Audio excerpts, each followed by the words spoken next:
प्यार में लड़कों का ही क्यों कटता है, ये बात सभी लोग पूछते हैं और जानने का भी प्रयास करते रहते हैं। और ऐसे में हम आज आपको एक सच्ची घटना बताने जा रहे हैं कि प्यार में किडनी भी आपको बेचनी पड़ सकती है और फलस्वरूप आपको मिलना क्या है उसमें, ये भी आपको जानकारी मिलेगी।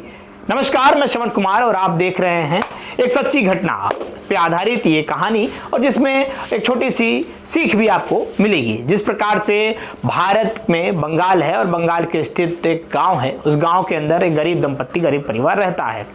परिवार की स्थिति बहुत ज़्यादा दयनीय रहती है, बहुत ज़्यादा गरीब रहते हैं और जो पत्नी है काफ़ी ज़्यादा खूबसूरत रहती है। जो पति है वो एक दिहाड़ी मजदूरी करने वाला व्यक्ति होता है। पति दिहाड़ी मजदूरी करके घर पे आता है और अपनी पत्नी से बात कर रहा होता है कि बच्चे हैं, बच्चों की शिक्षा के लिए और आगे बेटी की शादी की तैयारियां करनी है, तो कैसे करेंगे। तो मजाक मजाक में पति कहता है तो क्या मैं इसके लिए किडनी बेच दूं।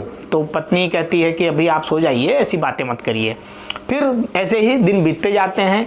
फिर से मजदूरी करने के लिए वो आदमी जाता है, बाहर से मजदूरी करता है और पत्नी जो है अपने घर की कामकाज कर रही होती है और यहीं पर उसका किसी के साथ में कुछ चल रहा होता है। और जब चक्कर चल रहा होता है तो ऐसे में पति जब घर आता है तो ये सब चीज़ें नहीं देख पाता है, क्योंकि पत्नी उसको छुपा कर रखती है। और जिस प्रकार से दिन बीतते जाता है, लड़की जो है वो सयानी हो जाती है और लड़की की उम्र शादी योग्य हो जाती है। जो इन दोनों दंपत्ति की जो बच्ची रहती है उसकी शादी की तैयारियां शुरू हो जाती हैं और शादी में पैसे कम पड़ते हैं।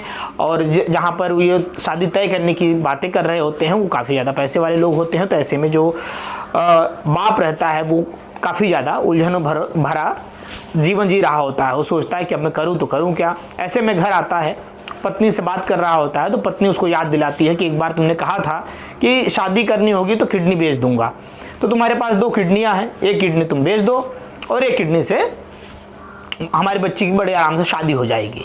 ये बात सुनकर के पति भी एक बार सन्न सा हो गया कि ये क्या कह रही है, मेरी पत्नी किडनी बेचने की बात कर रही है। लोग किडनी के लिए दूसरों से आशा करते हैं, सरकार से गुहार लगाते हैं कि हमें किडनी मिल जाए, ये मेरी अच्छी खासी किडनी को बेचने की बात कर रही है।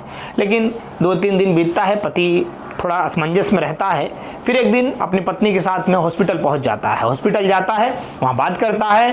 बातचीत करने में उसे कुछ याद आता है और वो जाता है अपने बच्ची की साथ में तस्वीर वगैरह भी ले जाता है और वहाँ डॉक्टर के पास जाने के बाद कहता है तो 10 लाख रुपए में किडनी अपनी बेच देता है।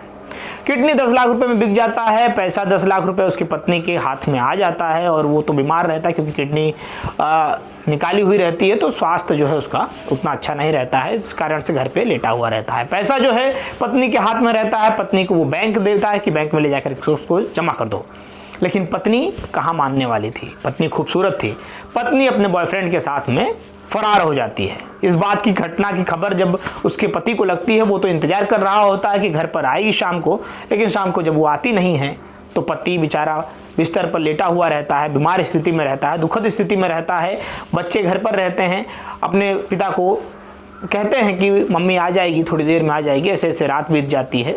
अगला सुबह होता है तो पति FIR दर्ज करवाने के लिए थाने चला जाता है। पति जाकर के FIR दर्ज करवाता है, बताता है कि मेरे साथ में इस प्रकार से छल हुआ है, मेरे साथ में धोखा हुआ है, मेरी पत्नी 10 लाख रुपए लेकर के अपने आशिक के साथ फरार हो गई है।